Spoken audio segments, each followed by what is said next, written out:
This channel does not promote any violent, harmful, or illegal activities. All content provided by this channel is meant for an educational purpose only. This channel does not promote any violent, harmful, or illegal activities. All content provided by this channel is meant for an educational purpose only. প্রস্তুত সংশয়কে সামনে রেখে বিজেপিকে নিশানা করছে তৃণমূল।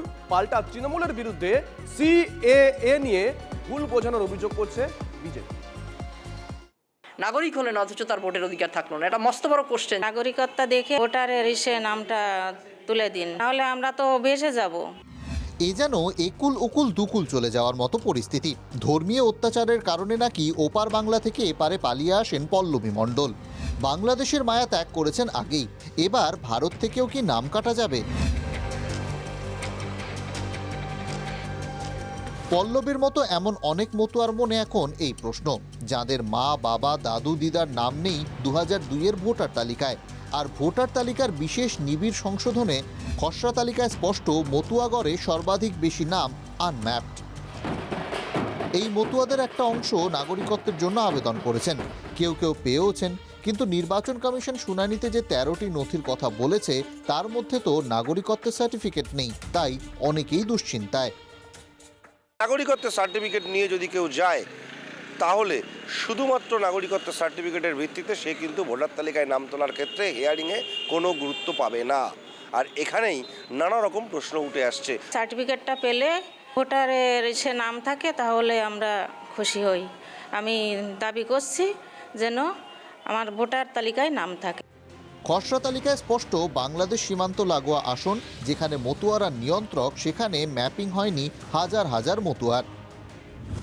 সীমান্তবর্তী গাইঘাটায় unmap 14.5%, হাবড়ায় 13.6%। সর্বাধিক মতুয়া বাস করেন যেখানে, সেই বাগদায় 12.7% ভোটারের ম্যাপিং হয়নি। এবার তাদেরই ডাক পড়ছে শুনানিতে।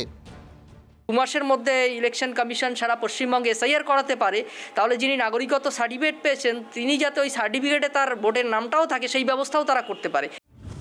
এই প্রেক্ষাপটে কি করবেন মতুয়ারা? মতুয়া ঠাকুরবাড়ির সদস্য তথা কেন্দ্রীয় মন্ত্রী শান্তনু ঠাকুরের দাবি, সিএএতে আবেদনই একমাত্র রাস্তা। পাল্টা শান্তনুর বিরুদ্ধে মিথ্যাচারের অভিযোগ করেছেন তার জেঠিমা তথা ঠাকুরবাড়ির সদস্য মমতা বালা ঠাকুর। যেখানে সুপ্রিম কোর্ট ভার্ডিক্ট দিয়েছে যে নাগরিকত্ব না হলে ভোটার কার্ডের লিস্টে নাম থাকবে না, সেখানে আমরা কি বলবো? আমরা দাবি জানাবো যাতে একজনের নামও বাদ না যায়। শান্তনু ঠাকুর তো একেবারে আমি যেটা বলেছিলাম যে মিথ্যে কথা বলেই রাজনীতির ভিতরে ঢুকেছে, এবং দেখেন প্রতিদিন একটার পর একটা মিথ্যে কথা বলছে, একটার পর একটা, এবং এখন সত্য জিনিসটা ওর মুখ দিয়ে বেরিয়ে এসছে। কারোর কাছে নথি থাকলেও তা কাজে আসছে না, আবার কারোর কাছে কোনো কাগজই নেই। শুনানি শেষে চূড়ান্ত তালিকায় নাম থাকবে কি, সংশয় যাচ্ছে না মতুয়াদের একটা অংশের। যে সমস্ত সাধারণ মতুয়া 2002-এর পরে এসেছেন তাদের কাছে ওই নাগরিকত্বের সার্টিফিকেট থাকলেও ইলেকশন কমিশন যে এক্ষুনি খুব গুরুত্ব দিচ্ছে না সেটা কিন্তু স্পষ্ট। TV9 বাংলার জন্য সুকান্ত মণ্ডলের সঙ্গে দীপঙ্কর দাসের রিপোর্ট, উত্তর 24 পরগনা।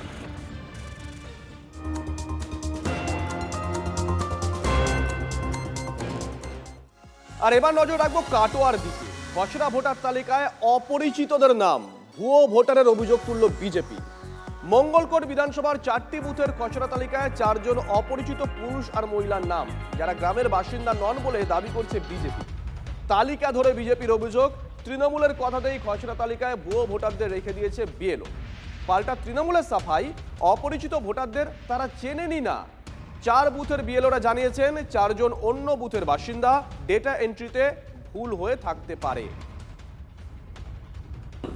অভিযোগ, মঙ্গলকোট বিধানসভার বেশ কিছু বুথে যে খসড়া তালিকা বের হয়েছে, সেখানে বেশ কিছু বুথে কিছু অবৈধ ভোটারের সন্ধান পাওয়া যাচ্ছে, যে ভোটারগুলোর কোনো হদিশই নেই সেই গ্রামে। ও নামগুলো যে কিভাবে ঢুকলো ওরা সেটা বিএলও বলতে পারবে। সদ্য প্রকাশিত হয়েছে নির্বাচন কমিশনের খসড়া তালিকা। যে খসড়া তালিকা এই মুহূর্তে আমার হাতে রয়েছে, মঙ্গলকোট বিধানসভা 272 নম্বর মঙ্গলকোট, যেখানে কানাইডাঙ্গা এবং বুথ নম্বর দেখা যাচ্ছে যে 177 নম্বর।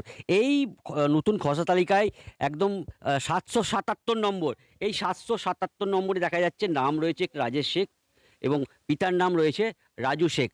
অভিযোগ যে এই রাজেশ শেখ বলে এই গ্রামে কেউই থাকে না, গ্রামবাসীরা নাকি তাকে চেনে না। কানাইরাঙ্গা গ্রামে 177 নম্বর বুথে উঠলো, এর পিছনে কি রহস্য আছে সেইটাই আমাদের গ্রামবাসীদের জানতে ইচ্ছা করছে। কি মনে করছেন কেন এই নাম থাকবে এখানে? এ নাম বিভিন্ন কারণে উঠতে পারে, যে শাসক দল বিএলওদের চাপ সৃষ্টি করে তোলালো। অথচ এই রাজেশ শেখ এই গ্রামে থাকে না, কেউই তাকে চেনে না। কিন্তু এখন প্রশ্ন হচ্ছে এই রাজেশ শেখের নাম যেখানে স্বচ্ছভাবে ভোটার তালিকা বার করা হয়েছে, সেই খসড়া তালিকায় এখনো কিভাবে থেকে গেল, উঠছে কিন্তু নানান প্রশ্ন। কৌশিক দত্ত, TV9 বাংলা, মঙ্গলকোট। গ্রামে তুহিনা খাতুন, মমতা খাতুন চৌধুরী বলে কাউকে চেনেন? না, হ্যাঁ, আমরা চিনি না। এই দুজনের নাম দেখা যাচ্ছে ভোটার তালিকায়। কি জানি এটা কি করেছে, আমরা জানি আমাদের গ্রামে এই লোক নাই। কোনদিন দেখেছিলেন? না, কোনদিন দেখিনি।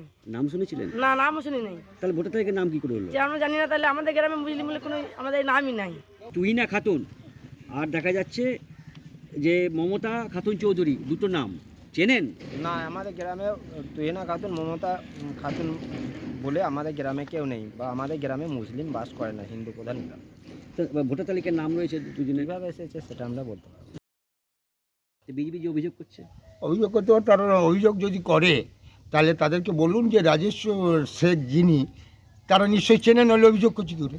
না চেনে না বলে এই গ্রামের সংখ্যালঘু তো থাকে না, তা সত্ত্বেও নামটা কি করে এলো? এলো, তাহলে তাকে জানাও যে এইটা অভিযোগ যেটা করছে তারা তাকে যে চেনে জানে সেটা কমপ্লেন করুন, তাকে চেক করে বার করুন কানাইরাঙ্গা থেকে। হ্যাঁ, চেনে না, ওরা অলরেডি নির্বাচন কমিশনে চেনে না, তারা যদি না চেনে আমিও চিনি না।